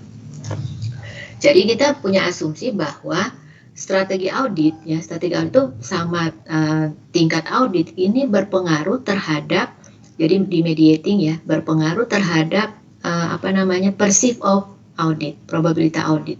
Jadi orang ini ada risetnya dari James Allam ya, bahwa seseorang itu dia akan merasa diaudit jika tingkat auditnya itu tinggi, ya. Kemudian strategi auditnya itu misalnya random, ya. Nah, ini seseorang akan merasa bahwa dia punya perasaan bahwa saya itu akan diaudit itu tinggi biasanya di sini. Nah, ini akan berdampak pada kepatuhan pajak. Kalau probabilitas auditnya tinggi, itu orang cenderung itu patuh gitu. Nah, apalagi kalau ditambah dengan dia punya etika yang baik. Nah, ini di moderating, ya. Apalagi ditambah kalau dia punya etika yang baik. Nah, kalau dia punya etika yang baik, dia akan lebih meningkatkan lagi tingkat kepatuhan. Nah, jadi seperti itu rasionalisasi dari model ini, gitu. Nah, jadi dalam satu model boleh mau satu mediasi, mau dua mediasi, mau satu mediasi dengan dua moderating, atau malah dua atau tiga independent variabel dengan dua variabel dependent, ya. Sorry ini kok saya nggak kesulitan pindah di halaman yang berikutnya ya.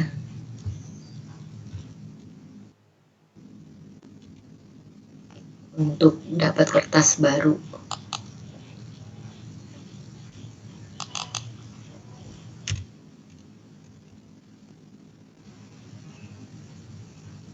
Ya, paling bisa saya hapus dulu ini ya, Bapak Ibu, sebentar. Saya hapus supaya bisa saya jelaskan di fungsi pennya malah nggak jalan lagi. Nah, jadi Bapak Ibu, kalau kita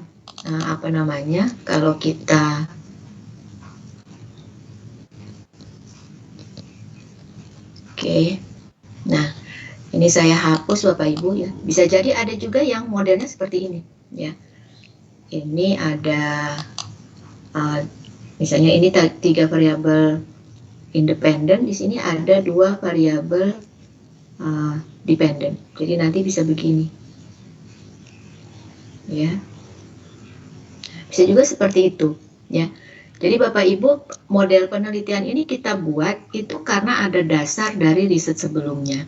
Jadi model penelitian ini tidak pernah ada di awal ya. Jadi kalau ada orang buat laporan penelitian di tesis, kemudian di bab di bab 2 itu langsung mulai dengan model penelitian, itu keliru karena model penelitian itu tidak pernah muncul di awal. Dia itu muncul setelah kita cerita tentang riset sebelumnya dan hipotesis. Karena itu kan adalah model ini, kemudian kita ini H1, H2 lah macam-macam di situ, itu adalah karena kita sudah membuat dulu riset sebelumnya dan pengembangan hipotesis. Baru kemudian kita membuat model penelitiannya. Nah, jadi yang seperti ini yang kita sebut sebagai model penelitian. Nah, kalau kerangka pikir beda lagi, tapi nanti akan saya jelaskan di pertemuan yang lain. Jangan di sini, nanti kalau semua di sini kita selesainya besok. Mau selesai besok kah? Pada ketawa ya. Nah, jadi ini ya, jadi begitu Pak Ekti. Jadi ya silakan mau seperti ini ya. Tadi sudah saya contohkan ya, mau ada mediating, mau ada moderating ya. Tidak masalah selama riset sebelumnya itu menopang. Jadi jangan mengarang model gitu ya. Tapi teorinya juga misalnya gini, teori probability audit ini menjelaskan benar bahwa seseorang itu dia akan merasa tingkat probabilitas terauditnya itu tinggi jika gitu ya. Nah, itu di dalam teori probabilitas itu sudah dijelaskan. Jadi kita dari teori juga itu memang menjelaskan bahwa memang ada hubungan seperti itu. Jadi tidak bisa kita hanya mengarang ingin menambah-nambah sesuatu gitu ya. Nah, kemudian dari teori etika juga mengatakan seperti itu. Wajib pajak yang jadi kalau kita dari sisi psikologis ya, teori etika itu selalu mengajarkan tentang yang baik dengan yang tidak baik. Jadi kalau seseorang itu punya attitude ya, perilaku yang baik, dia cenderung tidak akan melakukan ketidakpatuhan pajak. Pasti dia akan patuh gitu ya.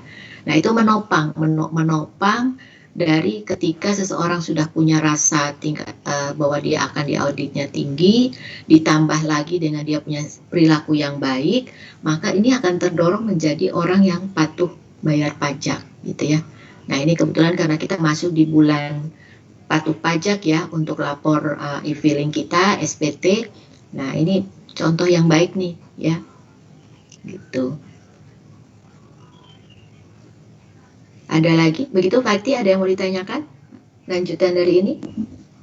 Siap Ibu, terima kasih. Oke. Ya, kalau tidak ada, nah saya kembali ke gambar ini. Nah, ya Bapak Ibu. Nah, ini sekarang kita masuk untuk memilah mana kualitatif dan mana kuantitatif. Saya ingin tanya kepada Bapak Ibu, mudah-mudahan tadi ada yang belum terbaca ya, belum lihat slide-nya. Menurut Bapak Ibu di antara dua gambar ini mana yang kuantitatif dan mana yang kualitatif?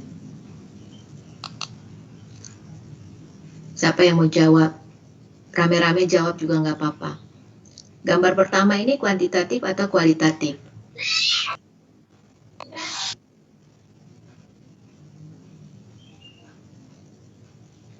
Ada yang mau jawab? Jangan takut-takut jawab, salah nggak apa-apa juga, nggak akan dimarahin. Yang pertama kualitatif, Bu. Yang pertama apa ini? Kualitatif, Bu. Yang pertama kualitatif. Yang jawab tadi Pak? Pak Narto. Pak Narto. Nah, alasannya apa Pak disebut yang pertama ini kualitatif?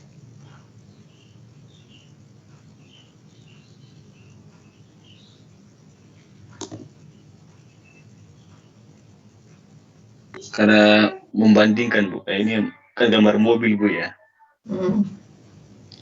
Jadi kayak gambar mobil, jadi bisa. Kalau yang kedua ini berarti kalau yang pertama ini kualitatif, berarti yang kedua ini kuantitatif, gitu ya? Iya, Bu. Alasannya yang kedua disebut kuantitatif? Jangan bilang karena bisa menghitung orangnya ya.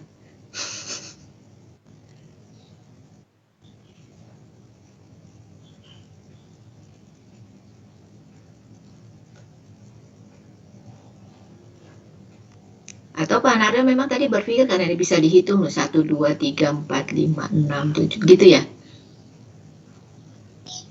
Enggak juga sih, Bu. Alasannya apa?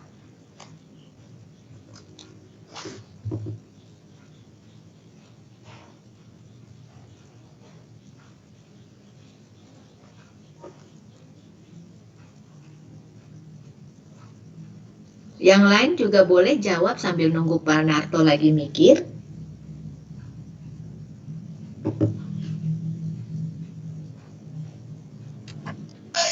Izin Bu, Ya, silakan. Siapa nih?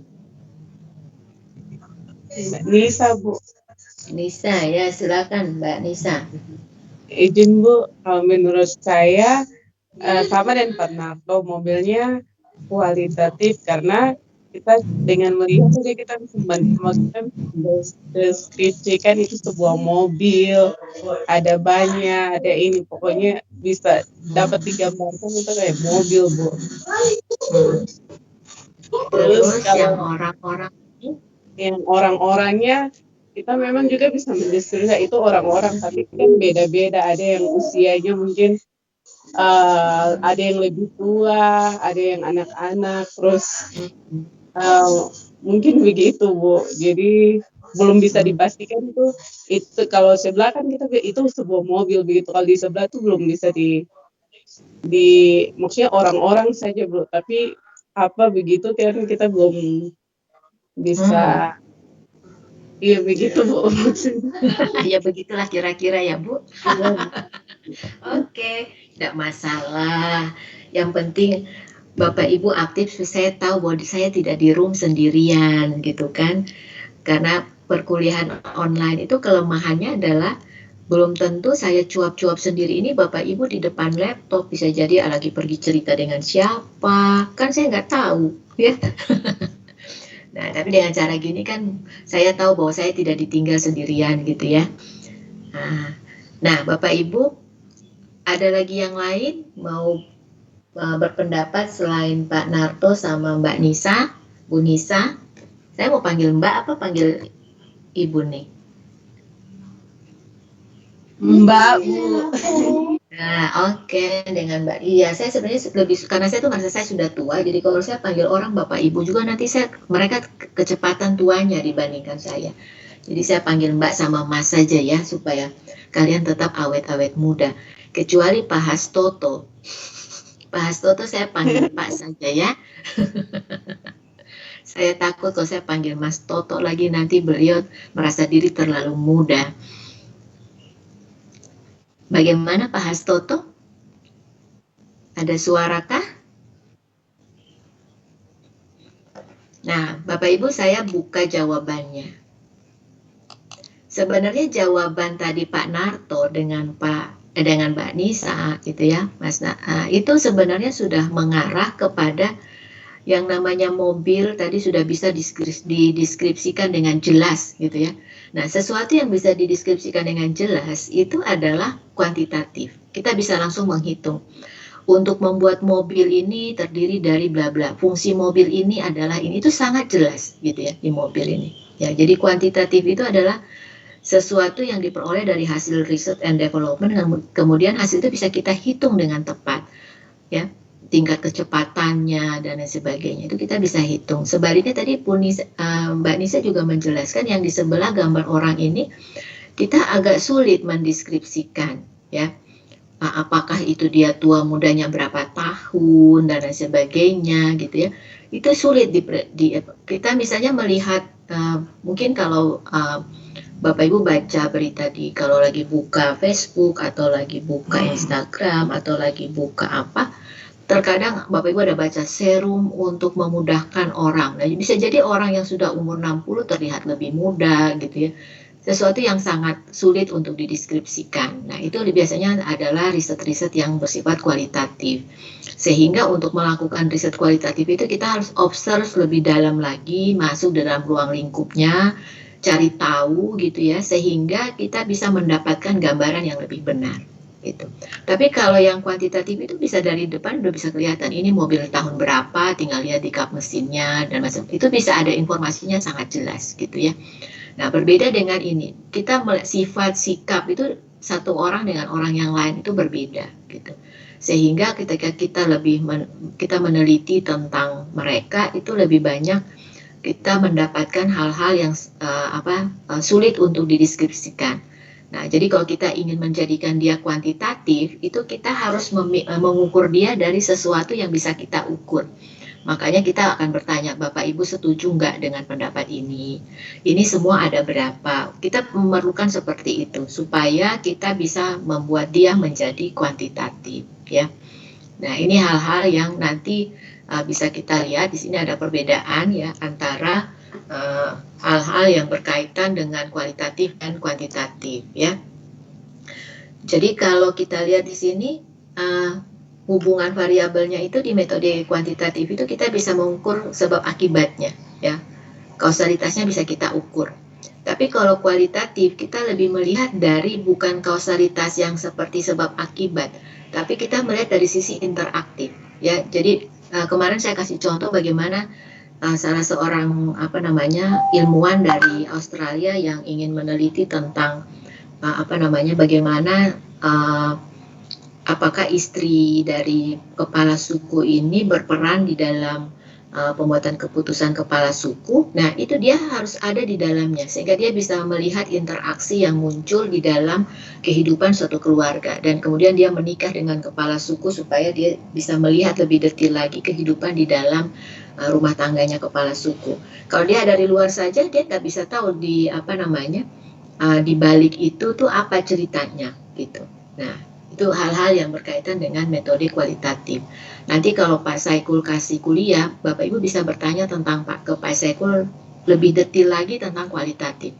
Karena risetnya beliau untuk PhD itu, untuk S3 itu kualitatif, ya, meneliti akuntansi syariah di pesantren, kemudian harus tinggal di pesantren, bagaimana proses pencatatan accounting, dari proses dari transaksi dan sebagainya, itu ada di situ, terlibat di dalamnya, tinggal di situ, jadi tahu persis. Nah, itu yang disebut dengan bagaimana seseorang melakukan riset kualitatif yang baik dan yang kemudian bisa dipertanggungjawabkan, itu adalah seperti itu, ya. Nah, jadi Bapak Ibu, itu hal-hal yang kita lihat perbedaan, ya, yang agak lebih bisa dilihat secara jelas, ya, perbedaan antara kuantitatif dan kualitatif. Nah, termasuk misalnya juga di sini peran nilai. Nilai itu artinya seberapa besar kita terikat dengan responden, ya.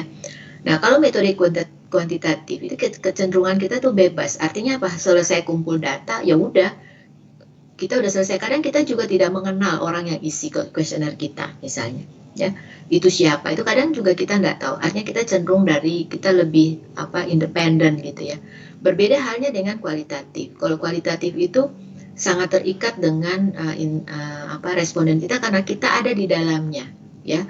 Kita duduk bersama, diskusi, kemudian diam-diam kita mengobservasi, ya, dia gitu, ya. Nah, itu jadi sangat terikat, sangat kuat, ya, hal-hal yang berkaitan dengan kualitatif. Jadi kalau dilihat dari gambar sebelumnya ini, kalau kita ingin meneliti tentang bagaimana kehidupan mereka dan sebagainya, kita harus ada di dalamnya untuk melihat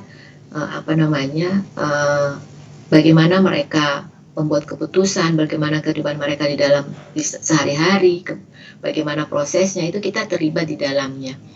Nah, berbeda halnya dengan mobil, ya, atau perhitungan riset and development lainnya gitu, ya. Ini gambar mobilnya hanya simbol aja, ya. Artinya kalau kuantitatif ini kita ingin meneliti mobil, selesai teliti kita nggak terikat dengan mobil ini. Berbeda dengan kalau kita lakukan riset kualitatif, ya. Kita bisa karena sudah lama di situ, kita kemudian mengenal orangnya, besok lusa kita seperti merasa saudara dan sebagainya. Nah, ini ada rasa kebersamaan. Makanya Bapak Ibu bisa lihat yang saya contohkan kemarin, ada seorang ilmuwan dari Australia yang kemudian meneliti di Papua sampai kemudian menikah, gitu kan. Nah, itu tandanya ketika keterikatan nilai itu menjadi penting di dalam suatu riset kualitatif, ya. Oke, Bapak Ibu, sudah selesai. Ada pertanyaan lagi sebelum kita selesai, Bapak Ibu?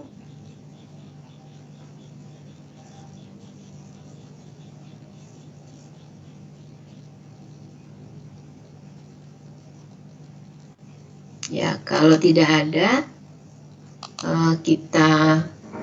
saya tutup dulu presentasi kita supaya wajahnya Bapak Ibu muncul, ya. Silakan Bapak Ibu mau menyalakan videonya. Saya mau ambil absen. Masalahnya saya nggak ketemu Bapak Ibu di laman nyata di kelas. Nanti saya nggak kenal Bapak Ibu, ya. Bapak Ibu nggak kenal saya juga, ya. Oh, ini ada satu.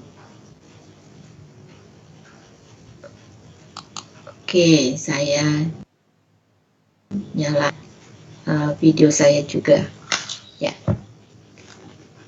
Nah, Pak Hasto sudah nampak wajahnya, Mas Ade juga sudah. Tadi Mas Ade yang membuka laman. Absen, ya, Mas Ade.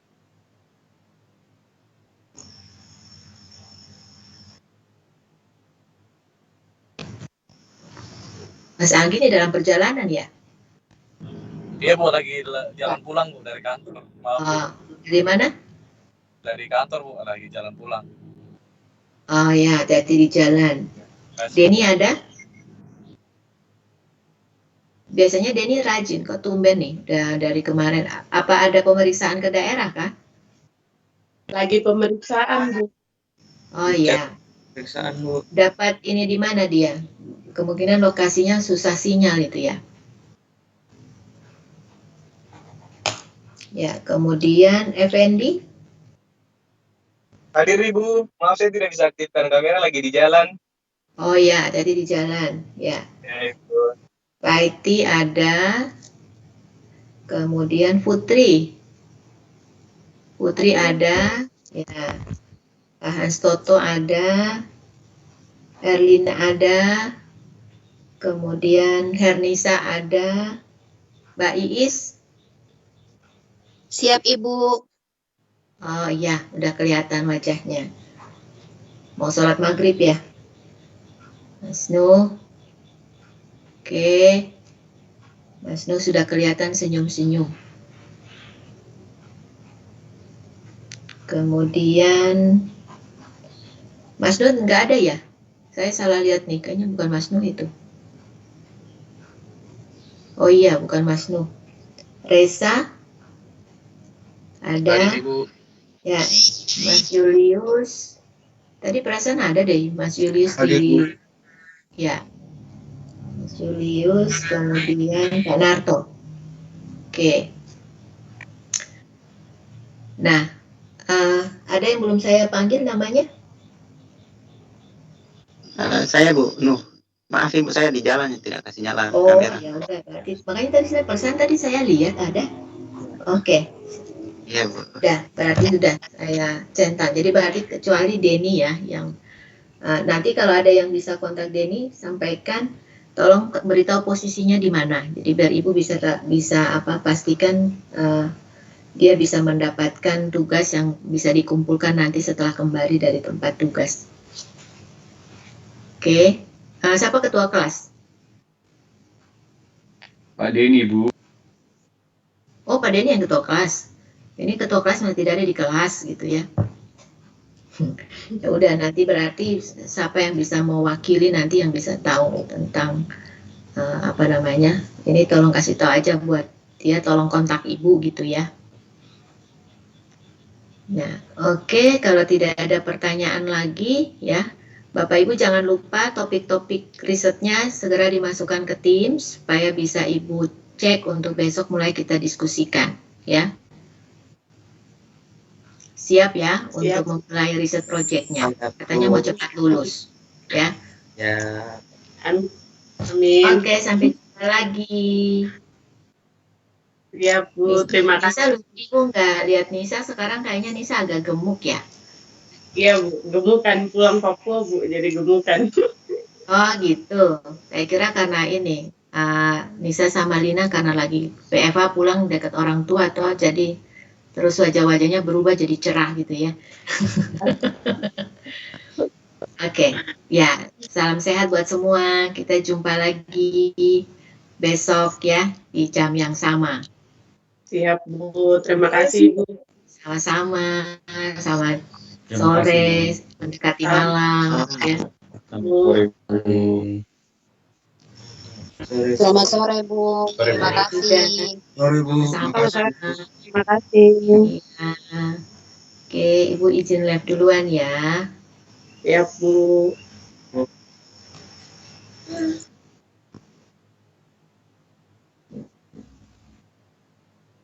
Selamat sore teman-teman.